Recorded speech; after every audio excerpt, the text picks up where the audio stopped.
if you look at a financial game, the financial system's ready to be reset. 80 years ago, they reset it with the Bretton Woods Agreement. The IMF is calling for a Bretton Woods 2 moment. I think it's about a 12 to 24 months before it's ready to go. And so I think, cryptocurrency is a place that I'm going to escape that. That's my life raft. But I think the central bank digital currencies are coming 12 to 24 months. I hate to say it, but again, in my crystal ball, I don't have, tells me that we could have some extreme event, potentially a cyber pandemic that happens. They've already ran the test for that. It's an attack on the financial system, goes into a bank holiday, and they open it back up with central bank digital currencies.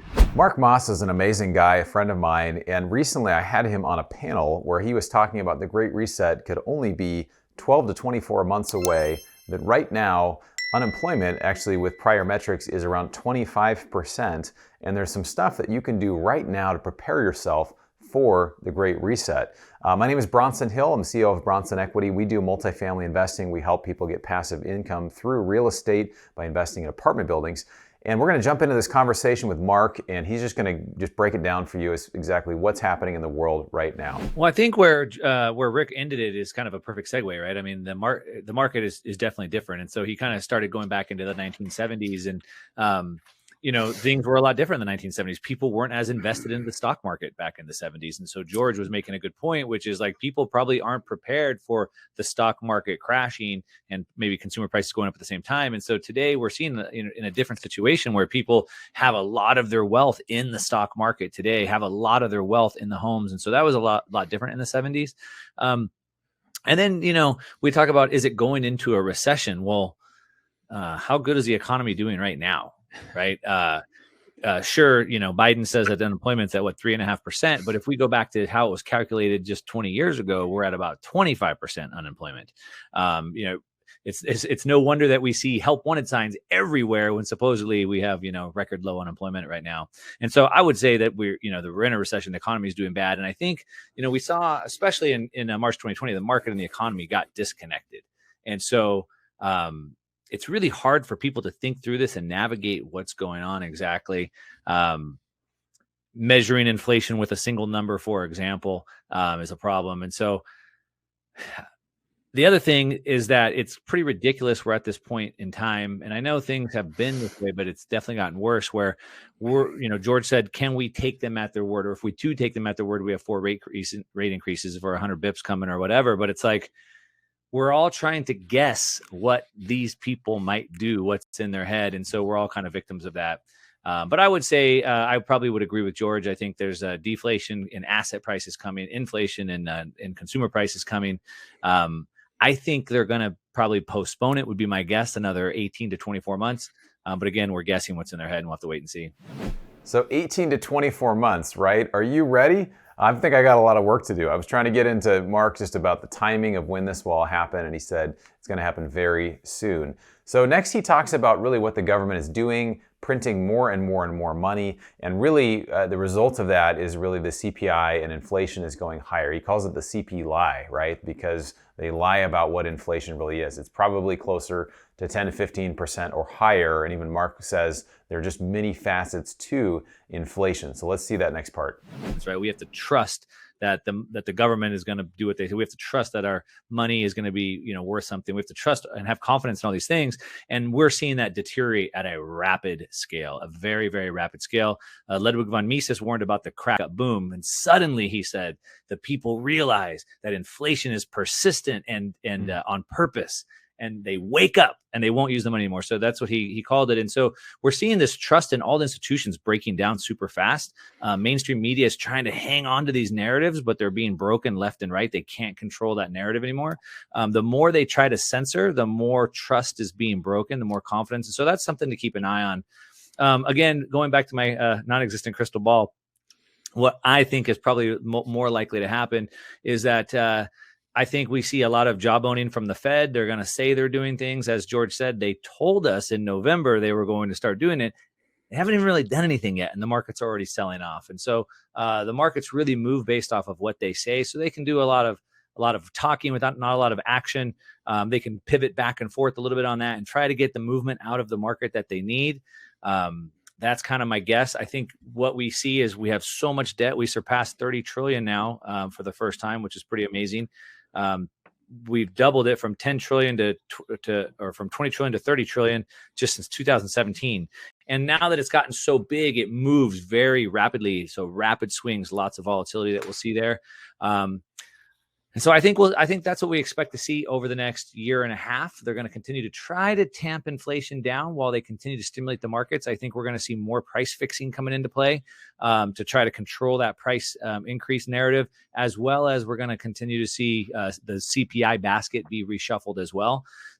So I think we'll see the CPI and the employment numbers reshuffled. So it shows a little bit different, some price fixing coming into the market.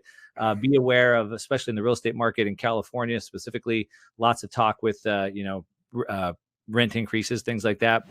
So you can see the government is really trying to control the narrative through mainstream media. It's very clear kind of what's going on here, where they're talking about price controls now, rent controls, other types of things.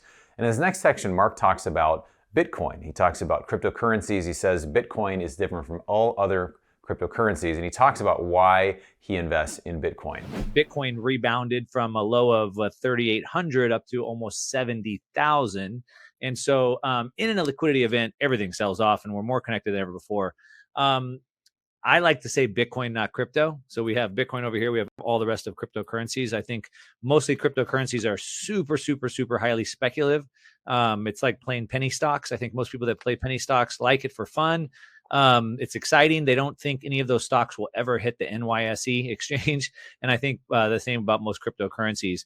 Bitcoin has obviously reached institutional level, not only institutional, but also sovereign level at this point, right? With El Salvador making it legal tender and whatnot. And so I think Rick was saying it's not the if, it's like the wins. And so a win, like what time frame are you looking at?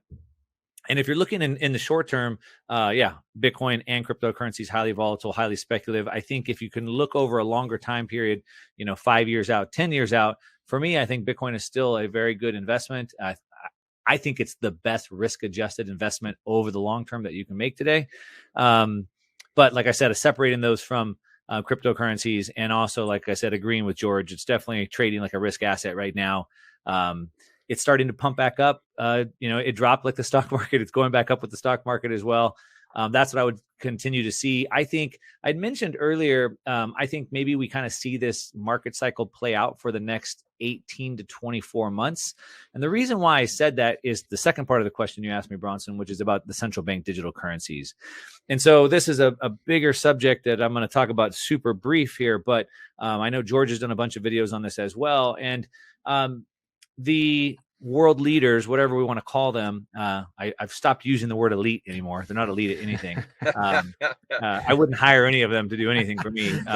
They're elite at running in politics, but these world leaders, they're funneling us into a situation where they're using a word called freedom as a service. And so as long as we do what they say, then we can gain access back to freedom. And so it requires us having a passport, something to gain access to society. One of these big failures that they've admitted that that central planners causes central planners to fail is a lack of data, lack of input. And so there's a push to get us to digital ID, central bank digital currencies, to your question, freedom passports, whatever you want to call it, being careful on the language here. And I think if you look at a financial game, the financial system is ready to be reset. 80 years ago, they reset it with the Bretton Woods Agreement. The IMF is calling for a Bretton Woods 2 moment. That's their words.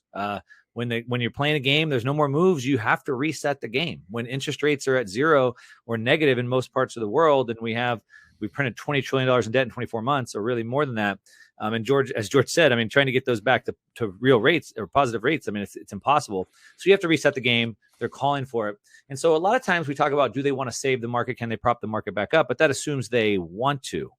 And it was actually maybe Lynette Zhang was the first person that kind of put this on my radar, but she said, maybe they only want to keep it going until they're ready to make the switch. And that's when I started thinking about it.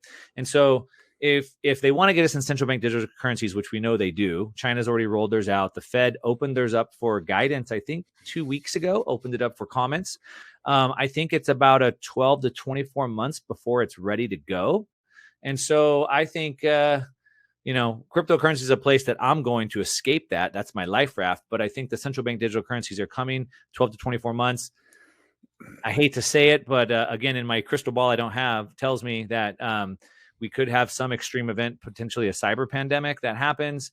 They've already ran the test for that. It's an attack on the financial system, goes into a bank holiday, and they open it back up with central bank digital currencies. Well, again, if we're just talking about Bitcoin, I look at it kind of the way Rick was talking about gold, in a sense where, if the price goes down, we buy more. So 12 to 24 months. Wow. He also talks about how this could happen through a bank holiday, or the bank just all of a sudden being closed and saying, okay, we've got the new central bank digital currency. It's really interesting right now with what's happening. And if you have Bitcoin, it's important to get it off an exchange. He's going to share an example here of why that is important. But if you look at the Canadian truckers, kind of what happened recently there, that the Canadian government actually froze the assets, not just of the truckers, but of the people that donated money to the truckers. This is absolutely unprecedented, right? So I give money from my bank account to a cause that I believe in, and now my assets are frozen. This is really scary stuff. So whether you live in Canada or you live in the US or wherever you live in the world, it's really important that we pay attention to this. And the reason why we do that is because we're thinking long term, and it's not just an investment, it's a savings, right? I'm sure probably Rick thinks about gold that way too. It's like it's not about investing money, it's about saving money that way. And if you want to save it, then you want to keep it protected, obviously. And then depending on the amount of money that you have, depends on the level of security that you need to apply to that. So no different than any other asset. And so for most people, I would always recommend to get that off of the exchange. That means wherever you bought it, take it off and take custody of it yourself. That's the key benefit of one of the key benefits of having an asset like Bitcoin is you can custody it yourself. And so pull it into a hardware wallet. You can use one like Trezor or Ledger. They're about $75, $100. You can buy one. It stores your private key. If you have more than that, more money, and you want to secure it better, then you can do a multi-signature setup where you have like 3 keys, and then it takes like 2 of the 3 keys to sign a transaction. That's probably the better way to do that. But definitely just have that longer term viewpoint of it. If you put it into that cold storage, meaning it's offline, it's in this multi-sig setup, it's inconvenient, and it's for long term. If it's just cryptocurrencies and you want to trade them like penny stocks, then just keep it on the exchange, trade away, keep a small amount that you're not afraid to lose. I personally had more than 7 figures disappear off of an exchange. And so you don't want that to happen to you. So Wow. Lock it away in cold storage. So that's quite a story, right? 7 figures disappearing off of an exchange. Exchanges for crypto may not be as safe as what you think. Hackers are finding ways in, even internal ways through phone companies. I've heard of all different types of different hacks and things like that. So it's important to prepare yourself and get money off of the exchange. Consider cold storage. In this next section, Mark gives some book recommendations and ways you can educate yourself moving forward. I think books are great to get good perspective. I've learned a lot through reading history. And so this type of period right now, so like When Money Dies is a great book that really documents what happened in Weimar Republic. And I think when you get that perspective of how people thought through that, how they thought that gold was at an all-time high, real estate was an all-time high, they should sell now. And then they ended up with worthless fiat money and lost all their assets. And so I think some books like that give you some good perspective. As far as like learning how to invest or how to navigate it, I don't know if the books are really up to date for that, other than getting that perspective. On top of that, I think I've learned a lot through buying and subscribing to investment newsletters. And it's really the play-by-play, playing along. I know George devours the news every day, as do I. I'm sure Rick does as well. Seeing what's going on, seeing how it's happening, reacting. So I would say a couple books like When Money Dies gives you that historical narrative. And then there's a new one that I just started reading, Lords of Easy Finance, which just came out, which really documents kind of more 2008 to now, which is some good perspective. And then kind of the play-by-play stuff. And so I heard someone asking, like, what does George do with the 80%? And George said, well, it depends, right? Like, what are you into? What do you know about? And people don't like to hear that answer. It depends, but it does depend. Like, where is your edge? And if you don't have one, then you need to get one. And you get one by finding where you're interested. So if I'm really into energy, then I can learn all about energy and maybe I can develop an edge there. or real estate if I'm really into real estate, etc. And so you don't have to be in every market all the time. Find out where you have that interest. That old cliche, if you love what you do, you never work, kind of a thing. That means if you love what you're doing, it's not working. So if you love that asset class, if you love that sector of the industry, you'll spend enough time there, and you have to. Otherwise, I mean, you're going against the Stanley Druckenmillers, and you can't go against them with half your ability. You need all of it. All right, so Mark gives a couple of recommendations. He talks about When Money Dies and another book called Lords of Easy Money. And I've read both of these books. They're both excellent to talk about history, what happened back in hyperinflation during Germany and Austria, When Money Dies, that book. The other one, Lords of Easy Money, is just talking about the Federal Reserve in the last 10, 20 years and what has happened historically and how we got to where we are now. His advice that he gives, which I think is really good, and this was kind of a consensus on this panel, is what is your edge? If you're a stock trader, then do that. If you're into crypto, then do that. If you're into real estate, then do that. But find an area where you have an edge that you can beat other people in. Our edge is multifamily real estate. We've got 150 million in multifamily real estate in areas where the population is growing. We help passive investors, retail investors, get consistent cash flow through these investments and also help to hedge against inflation. So we feel like this is how we're preparing for the Great Reset. So if you're interested in hearing about that, we have this free report down below in the bio that you can check out that says the single greatest investing strategy during and after a pandemic. So check that out. That's in the description below. And I wanted to know from you, what are you doing to prepare yourself, or what's your biggest takeaway from this video with Mark? We'll look forward to seeing you on the next video.